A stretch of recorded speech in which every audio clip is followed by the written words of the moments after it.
3 साल हो चुके थे बेटे को अपना घर छोड़कर विदेश में बसे हुए। इन 3 सालों में बूढ़ी माँ और ज़्यादा बूढ़ी हो गई थी। 75 साल की उम्र में सुलोचना देवी की याददाश्त काफ़ी कमज़ोर होती जा रही थी। उन्हें रोज़मर्रा की चीज़ें याद न रहतीं, लेकिन जो उन्हें हमेशा याद रहता वह था उनका बेटा। दिन हो या रात, एक पल भी ऐसा न होता जब उन्हें अपने बेटे की याद न आती। दूसरी तरफ बेटा था जो साल भर में एक आध बार अपनी माँ को फ़ोन कर लिया करता और 1-2 मिनट से ज़्यादा बात भी न किया करता।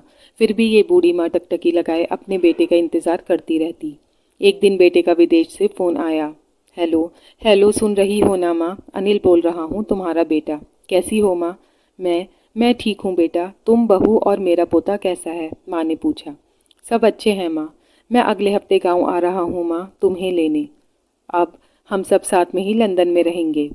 माँ, तुम्हारी बहू कह रही थी माँ को यहाँ पर लेकर आओ, बेचारी अकेली वहाँ परेशान होती होगी, बेटे ने कहा। माँ की बूढ़ी सूखी आंखें आंसुओं से भीग गईं। उसके कमज़ोर शरीर के नस नस में खुशी की लहर दौड़ पड़ी।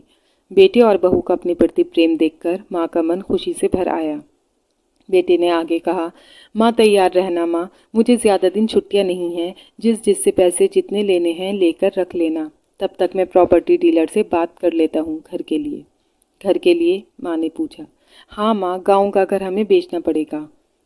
अब हम साथ में ही रहने वाले हैं तो अब वहाँ पर घर रखने का कोई मतलब नहीं है माँ, बेटे ने कहा। बुढ़ापे की वजह से ठीक से चलने में अक्षम माँ ने पूरे मोहल्ले में घूम घूम कर अपनी इस खुशखबरी को सबको सुनाया। सभी को खुशी हुई। सबको लगा माँ जी के आखिरी दिन अपने परिवार के साथ खुशी से बीत जाएंगे। घर वापस आकर माँ ने अपने घर के कोने कोने को ऐसे देखा जैसे वह अपने दूसरे बेटे को देख रही हूँ। देखे भी क्यों ना, उस घर को अपने बेटे से कम थोड़ी समझा था। अपने पति के साथ 40 साल यहीं तो बिताए थे, लेकिन अब मजबूर थी। बुढ़ापे के आखिरी साल बेटे और बहू के साथ बिताना चाहती थी। दिल पर पत्थर रखकर घर बेचने के लिए माँ तैयार हो गई। आनंद फानंद में बेटे ने घर को आधे दामों पर बेच दिया। माँ ने ज़्यादा नहीं, लेकिन जिन चीज़ों से दिल लगा था उन चीज़ों को समेटा और बेटे के साथ टैक्सी में बैठकर एयरपोर्ट के लिए चली गई। एयरपोर्ट पर आकर बेटे ने माँ से कहा, माँ तुम यहाँ बेंच पर बैठो, मैं सामान और बोर्डिंग पास की जांच करा कर आता हूँ। वहाँ वक्त लगता है और खड़ा रहना पड़ता है, तुम्हें तकलीफ होगी। तुम यहीं आराम करो, मैं यूं गया और यूं आया। माँ बेंच पर बैठ गई और बेटा अंदर चला गया। काफ़ी समय हो गया, बेटा वापस नहीं लौटा। माँ सोचने लगी, ज़्यादा भीड़ होगी इसलिए देर लग रही होगी। अंधेरा होने को आया, अब तो लोगों की चहलकदमी भी कम होने लगी। माँ को अब चिंता होने लगी। एक कर्मचारी ने आकर पूछा, किससे मिलना है माँ जी आपको? यहाँ पर क्यों बैठी हैं? डरती हुई आवाज़ में सुलोचना देवी बोली, मेरा बेटा अंदर सामान की जांच कराने गया है, लंदन जा रहे हैं हम।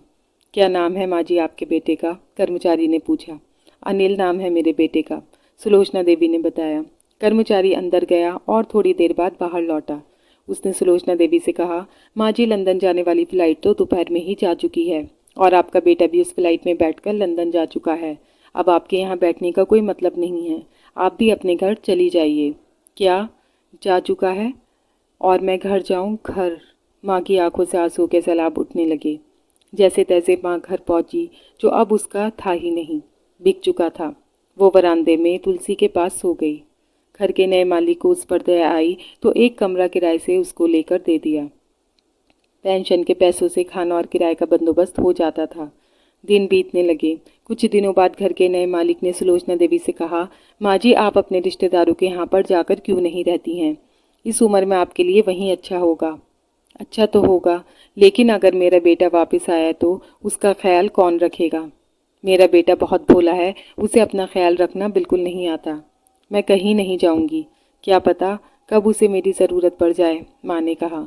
किसी ने सच ही कहा है, पूत कपूत हो सकता है लेकिन माता कभी कुमाता नहीं होती।